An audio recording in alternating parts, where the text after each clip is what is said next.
Matahari senja menyapa Sukamaju, sebuah desa kecil yang terhampar di antara sawah hijau dan bukit-bukit lembut. Di ujung kampung, warung kecil Bu Lestari menjadi pusat kehidupan warga. Bau gorengan dan kopi menyeruak, mengiringi tawa pelanggan yang mampir.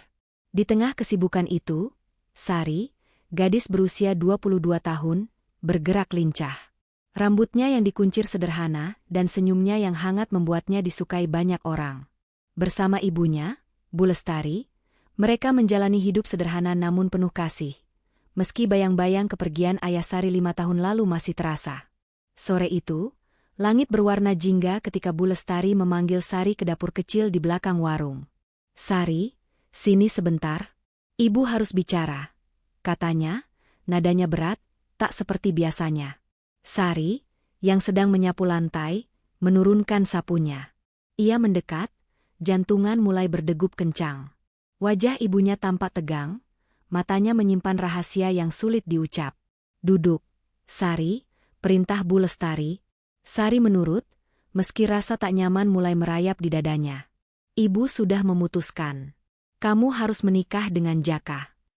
Kata-kata itu terlontar seperti petir di siang bolong. Sari terpaku, napasnya tersendat. Jaka? Pemuda yang dikenal sebagai pengemis desa? Pria dengan pakaian compang-camping, rambut kusut, yang setiap hari duduk di tepi jalan dengan mangkuk kecil untuk meminta sedekah? Sari bahkan tak pernah berbincang dengannya, hanya melihatnya dari kejauhan, sosok misterius yang selalu menghindari tatapan orang. "Bu, apa maksud ibu? Kenapa Jaka? Kita tidak mengenalnya." Suara Sari bergetar, air mata mulai menggenang. Ia mencari jawaban di wajah ibunya, tapi Bu Lestari hanya menatap lurus. "XP personally expressionless. Ini demi kebaikan keluarga kita, Sari.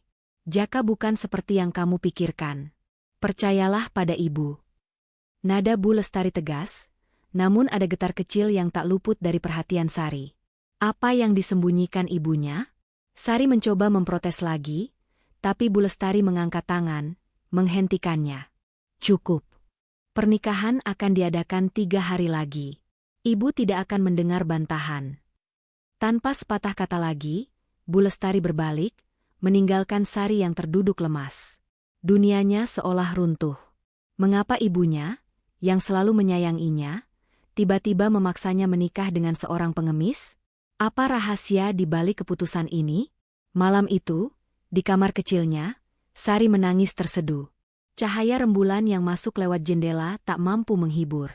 Ia merasa terjebak, dikhianati oleh orang yang paling ia percaya. Di kejauhan, angin malam membawa bisikan misteri, seolah meramalkan bahwa hidup Sari akan segera berubah selamanya. 3 hari berlalu bagai angin, membawa Sari ke hari yang ia tak pernah inginkan. Pagi di Sukamaju terasa kelabu, meski mentari bersinar cerah. Di rumah sederhana Bu Lestari, persiapan pernikahan digelar ala kadarnya. Beberapa tetangga membantu memasang janur kuning, namun suasana tak meriah, penuh bisik-bisik dan tatapan penasaran. Sari berdiri di depan cermin, mengenakan kebaya putih sederhana peninggalan ibunya. Wajahnya pucat, matanya sembab karena malam-malam tanpa tidur. "Kenapa ini harus terjadi?" gumamnya, menahan isak. Bu Lestari mendekat, meletakkan tangan di bahu Sari. "Sari, lakukan ini untuk ibu. Kamu akan mengerti nanti," katanya lembut, tapi nada tegasnya tak bisa menyembunyikan rahasia yang ia simpan. Sari hanya mengangguk lemas. Hatinya terbelah antara ketaatan dan pemberontakan. Di luar, warga desa mulai berdatangan, sebagian besar karena rasa ingin tahu. Mengapa Bu Lestari menikahkan putrinya dengan Jaka, si pengemis? Saat upacara dimulai, Jaka tiba. Berbeda dari biasanya, ia tak mengenakan pakaian compang-camping. Baju koko coklat sederhana namun bersih membalut tubuhnya, rambutnya disisir rapi, memperlihatkan wajah yang selama ini tersembunyi. Matanya tajam, namun ada kelembutan yang membuat Sari tersentak. Untuk pertama kalinya, ia melihat Jaka bukan sebagai pengemis, melainkan sebagai pria dengan aura misterius. Siapa dia sebenarnya? Batin Sari, tapi pertanyaan itu tenggelam dalam derap acara. Upacara berlangsung singkat. Jaka pendiam, hanya berbicara seperlunya, tapi sorot matanya selalu mencuri pandang ke arah Sari, seolah ingin berkata sesuatu. Sari, meski dipenuhi ketakutan, tak bisa mengabaikan keanehan. Jaka tak tampak seperti pengemis biasa. Tangannya bersih, sikapnya tenang, dan ada kepercayaan diri yang tersembunyi di balik kesederhanaannya. Setelah akad, Sari dan Jaka pindah ke gubuk kecil di pinggir desa, tempat Jaka biasa tinggal.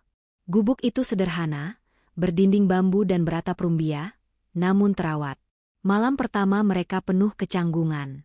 Jaka tidur di sudut ruangan, memberikan Sari dipan kecil sebagai tempat istirahat. "Kamu tidak perlu takut padaku," ujar Jaka, suaranya pelan namun tegas. "Aku akan menjaga kehormatanmu." Kata-kata itu membingungkan Sari. Mengapa seorang pengemis berbicara dengan penuh martabat? Sebelum tidur, Sari memperhatikan Jaka yang duduk di beranda, menatap langit malam. Di tangannya, ia memegang sebuah liontin kecil yang berkilau samar. "Apa itu?" tanya Sari dalam hati. Jaka seolah merasakan tatapannya, lalu memasukkan liontin itu ke saku. Malam itu, Sari tertidur dengan pertanyaan yang kian bertumpuk. Ada rahasia besar di balik pernikahan ini, dan Jaka adalah kuncinya. Langit Sukamaju pagi itu diselimuti kabut tipis, seolah mencerminkan hati Sari yang masih berkabut oleh kebingungan dan kepedihan. Hari-hari setelah pernikahan terasa seperti mimpi buruk yang tak kunjung usai. Gubuk kecil tempat ia dan Jaka tinggal, dengan dinding bambu yang berderit ditiup angin dan atap rumbia yang kadang bocor, menjadi simbol dari hidup barunya yang penuh ketidakpastian. Namun, di tengah kesederhanaan itu, Sari mulai memperhatikan hal-hal yang membuatnya semakin curiga. Jaka bukanlah pengemis biasa. Setiap pagi, Jaka bangun sebelum fajar. Ia mengenakan pakaian lusuhnya, mengambil mangkuk kecil, dan pergi ke tepi jalan, konon untuk mengemis seperti biasa. Tapi Sari, yang kini lebih sering mengamati suaminya, menyadari keanehan. Jaka selalu pulang dengan membawa beras, sayuran, atau bahkan kain sederhana untuk kebutuhan rumah, jauh lebih banyak dari yang seharusnya didapat seorang pengemis. "Dari mana dia mendapat semua ini?" gumam Sari, menatap tumpukan beras di sudut gubuk. Ia ingin bertanya, tapi setiap kali mencoba, Jaka hanya tersenyum kecil dan mengalihkan pembicaraan. Hari itu, Sari memutuskan untuk kembali membantu ibunya di warung, berharap rutinitas itu bisa mengalihkan pikirannya dari kekacauan batinnya.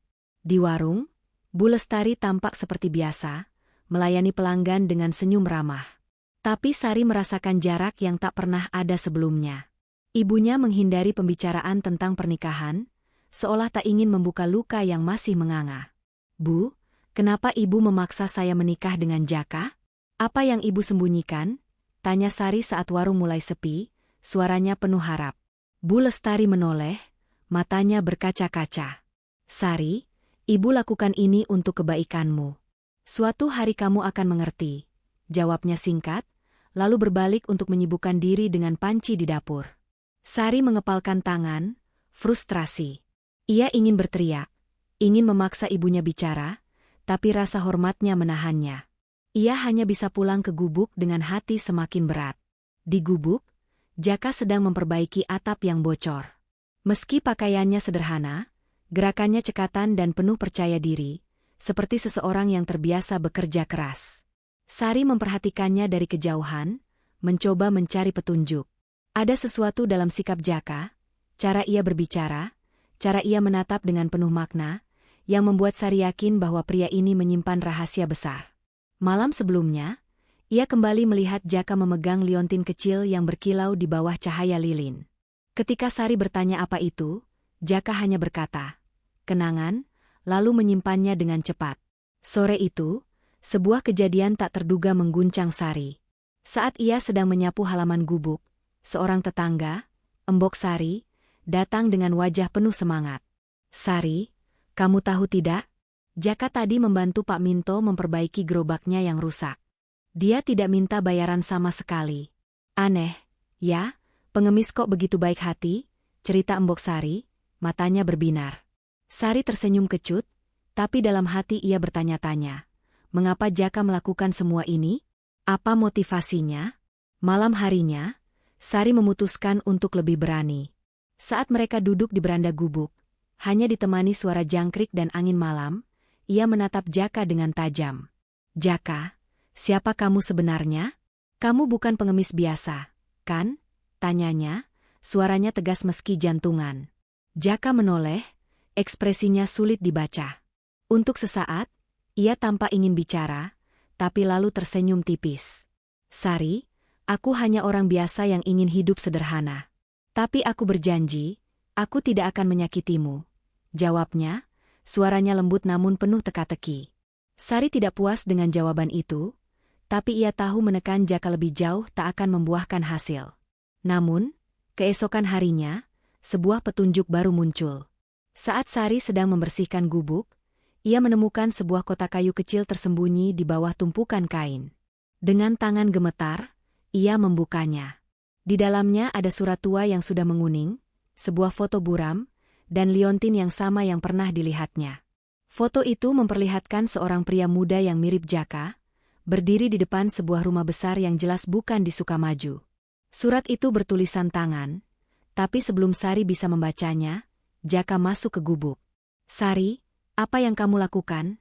tanya Jaka, suaranya tegang. Sari tersentak, kotak itu jatuh dari tangannya. Aku hanya membersihkan," balasnya gagap, wajahnya memerah. Jaka mengambil kotak itu dengan cepat, matanya penuh kewaspadaan. "Jangan sentuh barangku lagi," katanya, nadanya dingin, lalu berbalik pergi. Untuk pertama kalinya, Sari merasa takut pada Jaka, tapi juga semakin yakin bahwa pria ini bukan sekadar pengemis. Kejadian itu membuat Sari semakin gelisah. Ia mulai memperhatikan setiap gerak-gerik Jaka. Pagi itu, saat Jaka pergi, mengemis, Sari memutuskan untuk mengikutinya dari kejauhan. Dengan hati-hati, ia berjalan di belakang, bersembunyi di balik pohon dan semak. Jaka tidak menuju tepi jalan seperti biasa. Ia memasuki hutan kecil di pinggir desa, lalu menghilang di balik pepohonan. Sari mencoba mengikuti, tapi jejak Jaka lenyap. Ketika ia kembali ke gubuk, Jaka sudah ada di sana, seolah tak pernah pergi. "Kamu kemana tadi?" tanya Jaka, menatap Sari dengan sorot mata yang membuatnya merinding. "Aku ke warung." Bohong Sari, jantungnya berdegup kencang. Jaka hanya mengangguk, tapi senyum kecil di wajahnya seolah berkata bahwa ia tahu Sari berbohong. Malam itu, Sari tak bisa tidur. Pikirannya dipenuhi pertanyaan. Apa yang disembunyikan Jaka? Apa hubungannya dengan ibunya? Dan mengapa ia merasa bahwa rahasia ini akan mengubah hidupnya selamanya? Di luar, angin malam bertiup kencang, seolah membawa bisikan tentang fakta yang akan segera terungkap. Langit Sukamaju pagi itu kelabu, awan tebal menyelimuti desa seolah mencerminkan hati Sari yang semakin terbebani. Seminggu telah berlalu sejak pernikahan yang memaksanya menjadi istri Jaka. Pria yang dikenal sebagai pengemis namun kini terasa seperti teka-teki hidup. Gubuk kecil tempat mereka tinggal, dengan dinding bambu yang rapuh dan atap rumbia yang sesekali meneteskan air hujan, menjadi saksi bisu dari kehidupan baru Sari yang penuh pertanyaan. Setiap hari, ia berusaha mencari jawaban, tapi setiap petunjuk hanya membawanya pada misteri yang lebih dalam. Sari tak bisa melupakan kejadian kemarin, ketika ia mencoba mengikuti Jaka ke hutan dan kehilangan jejaknya. Sorot mata Jaka saat ia berbohong tentang keberadaannya membuat bulu kuduk Sari merinding. Ada sesuatu yang disembunyikan pria itu, dan Sari yakin ibunya, Bu Lestari, tahu lebih banyak dari yang ia akui. Pagi ini, ia memutuskan untuk menghadapi Jaka secara langsung. Ia tak bisa terus hidup dalam ketidakpastian. Saat Jaka sedang memperbaiki dinding gubuk yang retak, Sari mendekat. "Jaka, kita perlu bicara," katanya, suaranya tegas meski jantungan. Jaka menoleh, tangannya masih memegang palu kayu. Wajahnya tenang, tapi ada kewaspadaan di matanya. "Tentang apa?" tanyanya, nadanya datar. "Siapa kamu sebenarnya? Aku tahu kamu bukan pengemis biasa. Dari mana kamu dapat beras dan barang-barang itu? Dan apa yang kamu lakukan di hutan kemarin?" Sari menumpahkan semua pertanyaannya, dadanya naik turun karena emosi. Jaka diam sejenak, seolah menimbang kata-kata. Lalu, ia tersenyum tipis, senyum yang selalu membuat Sari merasa dipermainkan. "Sari, aku sudah bilang, aku hanya orang biasa. Aku mengemis untuk hidup, tapi aku juga membantu orang lain. Mengenai hutan, aku hanya mencari kayu bakar," jawab Jaka, tapi nada suaranya tak meyakinkan. Sari menggeleng, frustrasi. Jaka, aku bukan anak kecil. Aku melihat liontin itu, kotak kayu itu, surat dan foto di dalamnya. Jangan bohongi aku lagi. Bentaknya, air mata mulai menggenang. Ekspresi Jaka berubah. Untuk sesaat, ia tampak terguncang, tapi dengan cepat ia menguasai diri.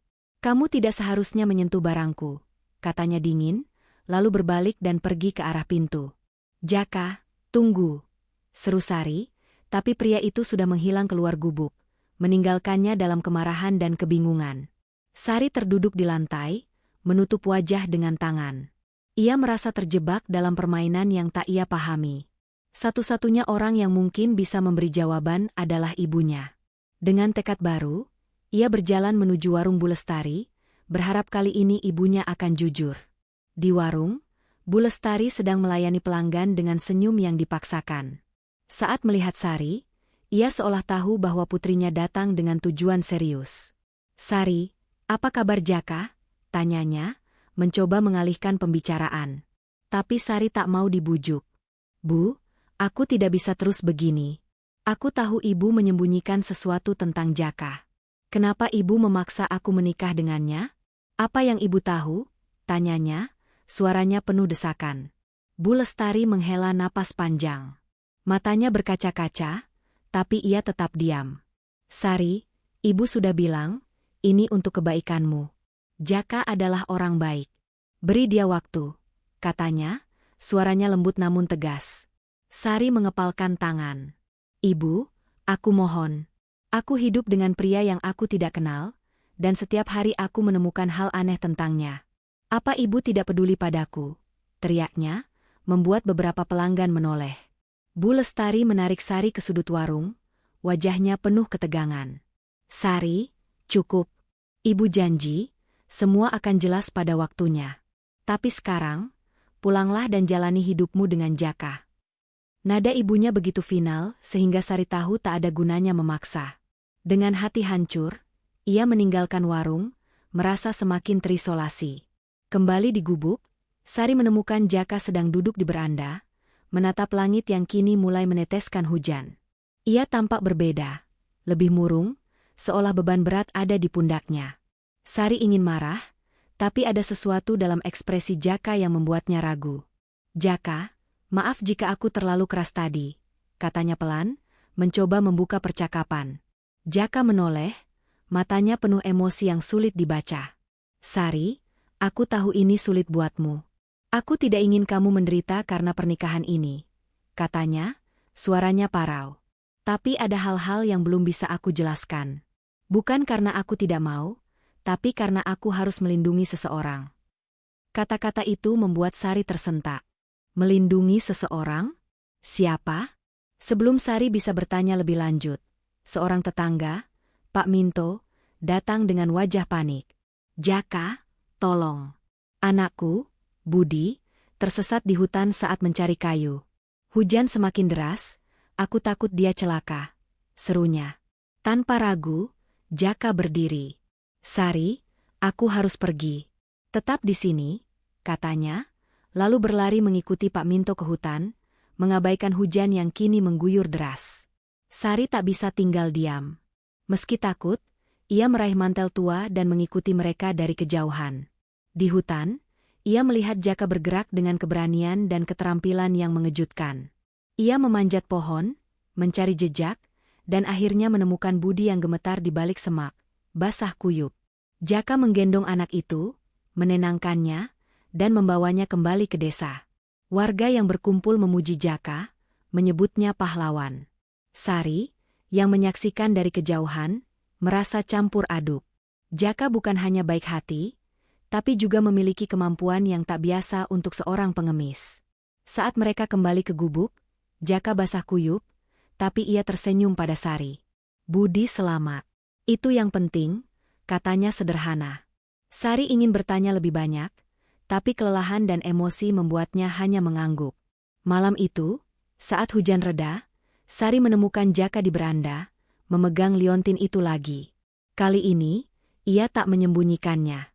Ini milik seseorang yang sangat penting bagiku, katanya tanpa diminta, suaranya penuh kerinduan. Sari ingin bertanya siapa, tapi Jaka melanjutkan, Sari, jika aku bisa, aku akan ceritakan semuanya sekarang. Tapi ada janji yang harus aku tepati dulu. Kata-kata Jaka membuat Sari semakin bingung, tapi juga memberikan secercah harapan. Mungkin Jaka bukan musuh, tapi sekutu dalam misteri yang melilit hidup mereka. Saat ia menatap langit malam, Sari bertekad, ia akan menemukan kebenaran, apapun risikonya. Di kejauhan, petir menyambar, seolah menandakan bahwa rahasia besar itu semakin dekat untuk terungkap. Hujan telah reda di Sukamaju, meninggalkan udara sejuk dan aroma tanah basah. Seminggu setelah pernik Sopistication Sari dan Jaka, ketegangan di hati Sari mencapai puncak. Ia tak bisa lagi hidup dalam bayang-bayang rahasia. Hari itu, Bu Lestari mengundang mereka ke rumahnya. Wajahnya penuh tekad. Sari, Jaka, sudah waktunya kalian tahu kebenaran, katanya, suaranya gemetar. Di ruang tamu sederhana, Bu Lestari memulai cerita. Jaka bukan pengemis. Ia adalah putra sulung Pak Darmawan, sahabat ayahmu, Sari. 12 tahun lalu, keluarga Jaka dihancurkan oleh fitnah. Bisnis ayahnya bangkrut, rumah mereka disita, dan Jaka dipaksa hidup di jalanan. Tapi ia berjanji untuk bangkit demi adiknya, Lina, yang sakit keras. Sari terpaku, menatap Jaka yang menunduk, matanya berkaca-kaca. Bu Lestari melanjutkan, sebelum ayahmu meninggal, ia berpesan agar kita membantu Jaka. Aku tahu Jaka bekerja keras, menyamar sebagai pengemis untuk mengumpulkan uang demi pengobatan Lina, tanpa ingin dikenali. Aku memaksamu menikah dengannya karena aku yakin Jaka adalah pria baik yang akan melindungimu, dan kalian bisa saling menguatkan. Jaka akhirnya angkat bicara. Sari, maaf aku merahasiakan ini. Aku tak ingin kau terlibat dalam masa laluku yang kelam. Liontin ini milik Lina, satu-satunya kenangan darinya. Ia menunjukkan liontin itu, air matanya jatuh. Lina sembuh seminggu sebelum pernikahan kita, berkat tabunganku selama ini. Aku ingin memulai hidup baru bersamamu, tapi aku takut kau menolak jika tahu kebenaranku.